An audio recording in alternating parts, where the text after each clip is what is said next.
Here's a dual sport review. We've got the Honda XR650L and the KTM 500 EXC.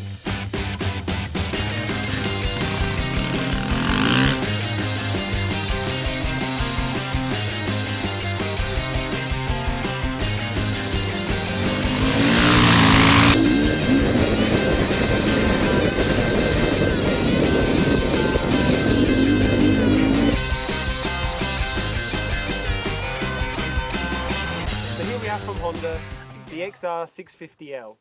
It's a dual sport machine. It's not the top of the range. It's got certainly technology that's quite dated in many ways, but you get what you pay for. You still get a very strong bike. It's got a good engine. It's robust. This is a great place to start if you want to find out what dual sporting is all about. Honda have done a great job. Like I said, their engine's bulletproof, a good gearbox, you've got fully adjustable suspension front and rear, and as always with Honda, really great feel back through the levers, and the braking system works very well. It rides the road pretty well. It's got plenty of speed for the freeway. It's very capable on the roads. But where it really comes into its own is when you hit those trails. Like I said, the transition is done instantly with the motorcycle, and it's a lot of fun. What you get out of it is a 2.8 gallon fuel tank, an engine that does about 52 miles per gallon. It only comes in at just under $6,700. You get a lot of motorcycle for that. So that's all with the Honda. Eric, over to you. Tell us about the KTM. All right, KTM 500 is barely a street legal machine. She is mostly a dirt bike, with a couple of things that make it street worthy. What you look at is a kind of similar range for a dirt bike, which is 120 miles or so. I think it's 2.2 gallon fuel tank, and really a strong power plant, 65 horsepower, 250 pound motorcycle. So just a bike that's designed for dirt, for riding in the trails with your buddies.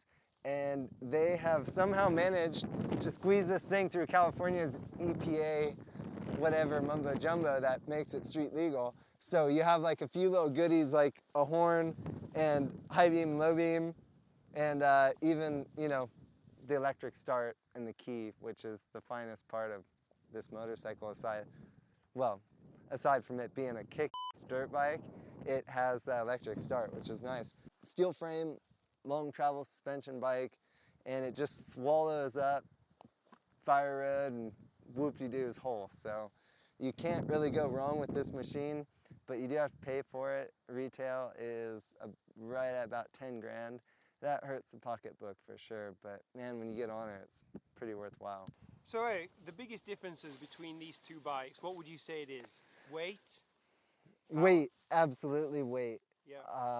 There's 100 pounds separating the two, and that in dirt bike terms is I mean, yeah, it's night and day. Yeah. So you've got the lighter bike, and even though it's less cc, you've been able to most of the time just hop off things. Like you said, yeah, it's really great to just, you know, as a dirt bike, it makes it very capable on your bike. And you said that's just mainly down to weight.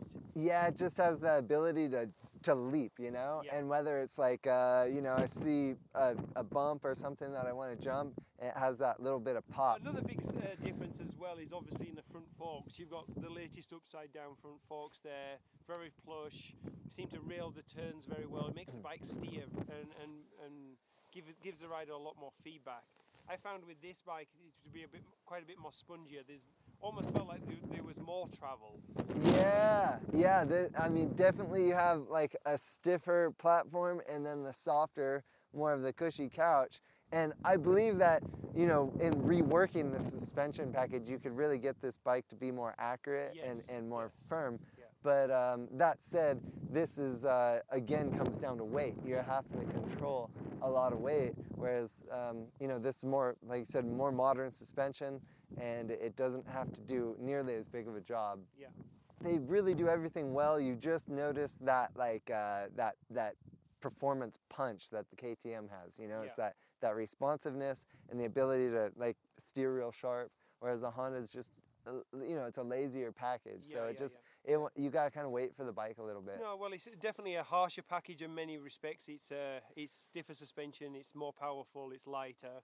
This is just a little bit more forgiving, isn't it? Yeah, that's it. And a great place for many people to start. That's why, and you know that when these bikes, when you had to kickstart them, they were not an entry-level motorcycle. Yeah. Like you had to be a professional just stand on the Kickstarter. But nowadays with the you know, the electric start, anybody can jump on either of these bikes and have a great time. Absolutely. Regardless of their skill level. Yeah, absolutely. No, and also when you get to the point where you feel like you're riding this bike over and above, it's probably the chance then to move to the next level, because this is the next level, isn't it? Yeah, it really is. You know, it kind of breaks my heart that more of the manufacturers aren't putting, I really think there's a demand for it, which is to have, you know, a sort of a high level, you know, and very dirt worthy machine that is a dual purpose machine, you know, dual sport machine. Well, come on, all of the manufacturers make amazing dirt bikes. Yeah. Kawasaki, Yamaha, absolutely. Honda, Suzuki, they all make amazing dirt bikes.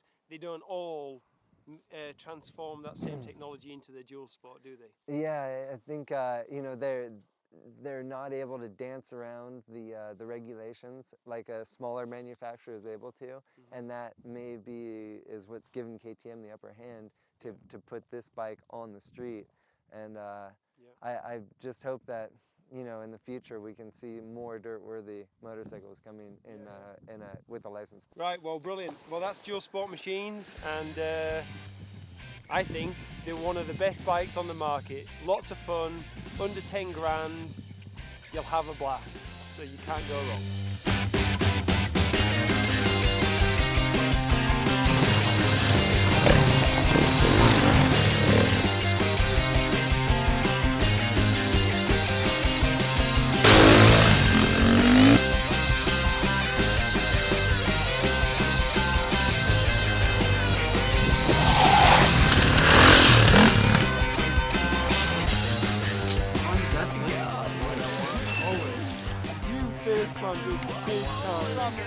Talking about street legal. Hey,